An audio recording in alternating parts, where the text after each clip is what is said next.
Pour ne pas gaspiller votre pain, préparez cette recette facile et délicieuse. Ajoutez 2 œufs dans un saladier. Voilà. Battez et mélangez bien les œufs à l'aide d'une fourchette. Après avoir mélangé, on va pouvoir ajouter 100 g de lait concentré. Versez toute la quantité de lait concentré dans les œufs. Mélangez à nouveau le tout. Voilà, on mélange bien. Et après avoir bien mélangé, on peut ajouter un verre de lait en une seule fois. Mélangez une fois de plus tous les ingrédients et toujours à la fourchette. Les ingrédients doivent être complètement mélangés et la texture de cette préparation doit être bien homogène. Ensuite, ajoutez les tranches de pain pour bien les imprégner des deux côtés. Vous voyez, ce processus est très simple. Puis, déposez les tranches de pain dans une poêle avec de l'huile pour la friture.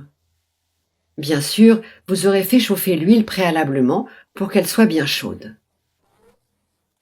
Répétez le processus avec toutes les tranches de pain. Cette recette est savoureuse et super pratique. Vous ne jeterez plus jamais de pain. Et en plus, vous allez vous régaler avec simplicité. Laissez bien frire pendant quelques minutes. Après avoir fait frire d'un côté, retournez délicatement les tranches de pain et laissez-les frire de l'autre côté. Quelle belle couleur appétissante! Laissez bien frire encore pendant quelques minutes. Voilà. Comme ça. Vous voyez, c'est une recette vraiment très simple. Et c'est déjà presque prêt. On va pouvoir laisser les tranches de pain dans la poêle quelques instants et on va préparer la suite de la recette. On va utiliser un bon verre de sucre en poudre. J'utilise ici du sucre blanc.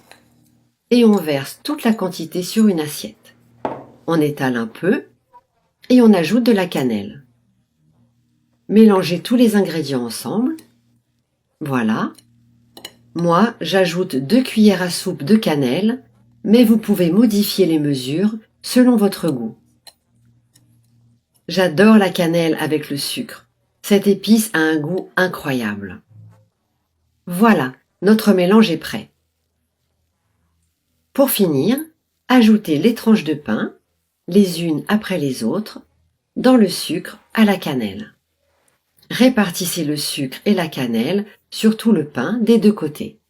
Utilisez vos mains si vous trouvez ça plus facile. Disposez dans une assiette et dégustez.